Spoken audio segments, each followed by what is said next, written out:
नमस्कार। आज की कहानी है क्यों किया ब्रह्मा जी ने अपनी बेटी के साथ विवाह। सरस्वती का अर्थ होता है भाव। ये भाव केवल पानी का नहीं बल्कि विद्या और कला का भी है। यही वजह है कि इन्हें विद्या और कला की देवी भी कहा जाता है। सरस्वती के द्वारा विज्ञान, संगीत और कविताओं की रचना की गई है। ऋग्वेद में सरस्वती को देवी नदी की भी संज्ञा दी गई है। साथ ही इन्हें पवित्रता और उर्वरता की देवी भी कहा गया है। सरस्वती को अन्य नामों से भी पुकारा जाता है, जिनमें भागेश्वरी, शतरूपा, ब्राह्मी, पृथुदर, वकदेवी, विरज, शारदा आदि प्रमुख हैं।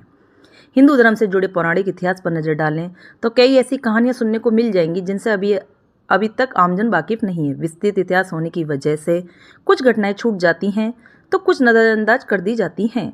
इन्हीं कहानियों में से एक है सृष्टि के रचयिता ब्रह्मा का अपनी ही बेटी के साथ विवाह करने की घटना। ये बात तो हम सभी जानते हैं कि त्रिदेव के हाथों में ही इस सृष्टि की बागडोर समाहित है।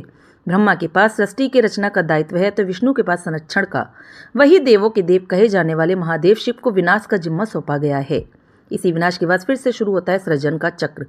ब्रह्मा का अपनी ही बेटी के साथ विवाह करने की इस घटना का उल्लेख सरस्वती पुराण में वर्णित है। सरस्वती पुराण के अनुसार सृष्टि की रचना करते समय ब्रह्मा ने सीधे अपने वीर्य से सरस्वती को जन्म दिया था।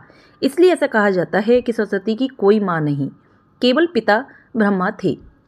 सरस्वती को विद्या की देवी कहा जाता है, लेकिन विद्या की यह देवी बेहद खूबसूरत और आकर्षक थी कि स्वयं ब्रह्मा भी सरस्वती के आकर्षण से खुद को बचाकर नहीं रख पाए और उन्हें अपनी अर्धांगिनी बनाने पर विचार करने लगी।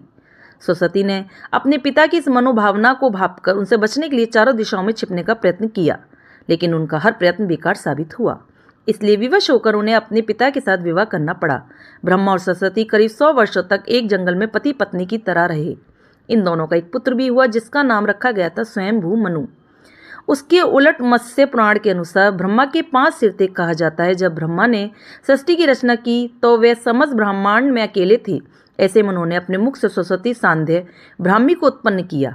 ब्रह्मा अपनी ही बनाई हुई रचना सरस्वती के प्रति आकर्षित होने लगे और लगातार उन पर अपनी दृष्टि डाले रखते थे। ब्रह्मा की दृष्टि से बचने के लिए सरस्वती चारों दिशाओं में छिपती रहीं, लेकिन वह उनसे नहीं बच पाई।